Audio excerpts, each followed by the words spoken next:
Welcome to view point. వారానికి సరిపడా కూరగాయలు ఒకేసారి తీసుకొచ్చినప్పుడు అన్నిటిని కవర్ లో ప్యాక్ చేసి ఫ్రిడ్జ్ లో పెట్టేస్తారు. ఎంత ఫ్రిడ్జ్ లో పెట్టినా సరే కొన్నిసార్లు కొన్ని రకాల కూరగాయలు కుళ్ళిపోతాయి. కవర్ పెట్టినా సరే పాడైపోతాయి. టెంపరేచర్ లో మార్పులు రావడం వల్ల ఇలా జరుగుతూ ఉంటుంది. అయితే ఫ్రిడ్జ్ లో ఇలా ఎక్కువ రోజులు స్టోర్ చేయడం కూడా మంచిది కాదు. మరి ఫ్రిడ్జ్ లో ఎక్కువ రోజులు నిల్వ చేసినా పాడవకుండా ఉండాలంటే ఏం చేయాలి? కొన్ని సింపుల్ చిట్కాలు పాటిస్తే సరిపోతుంది. ముఖ్యంగా టమాటాలు, ఆలుగడ్డలు లాంటివి చాలా త్వరగా పాడైపోతాయి. అవి కుళ్ళిపోకుండా ఎక్కువ రోజుల పాటు తాజాగా ఉండాలంటే ఇప్పుడు చెప్పబోయే టిప్స్ పాటించాలి. ఫ్రిడ్జ్ లో స్టోర్ చేసే విధానంలోనే చిన్న చిన్న మార్పులు చేసుకుంటే కూరగాయలు ఫ్రెష్ గా ఉంటాయి. మరి ఆ టిప్స్ ఏంటి, ఎలా ఫాలో అవ్వాలో ఇప్పుడు తెలుసుకుందాం.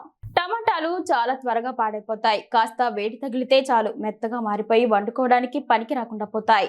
అందుకే వీలైనంత వరకు వీటిని కాస్త చల్లని వాతావరణంలోనే ఉంచాలి. ఫ్రిడ్జ్ లో పెట్టొచ్చు, కానీ ఎక్కువ రోజుల పాటు ఫ్రిడ్జ్ లో అలా ఊరికే కవర్ లో పెట్టి ఉంచినా ఒక్కోసారి పాడయ్యే అవకాశం ఉంటుంది. ఎక్కువ రోజుల పాటు నిల్వ ఉండాలంటే ఓ సింపుల్ చిట్కా పాటించాలి. ముందుగా టమాటాల తొడుమలు తొలగించాలి. ఆ తర్వాత వాటిపై నూనె రాయాలి. వెజిటేబుల్ ఆయిల్ రాస్తే మంచిది.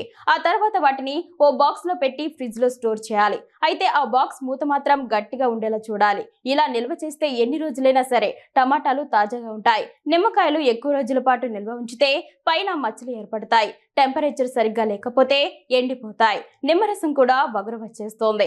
అలా కాకుండా నిమ్మకాయలు ఎక్కువ రోజుల పాటు ఫ్రెష్ గా ఉండాలంటే వాటిపై వెజిటేబుల్ ఆయిల్ అప్లై చేయాలి. ఆ తర్వాత బాక్స్ లో పెట్టాలి. సరైన విధంగా మూత పెట్టి ఫ్రిడ్జ్ లో పెట్టాలి. ఇలా చేస్తే ఎన్ని రోజులైనా పాడైపోవు.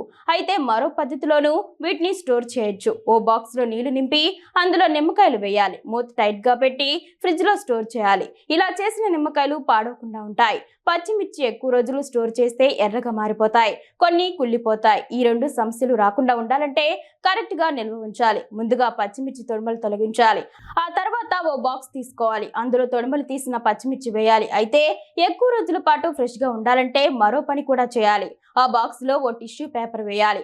ఆ పేపర్ పైనే పచ్చిమిర్చి పెట్టాలి. అప్పుడు సరైన విధంగా బాక్స్ కి మూత పెట్టి ఫ్రిడ్జ్ లో ఉంచాలి. ఇలా చేస్తే కొన్ని వారాల పాటు అవి తాజాగా ఉంటాయి.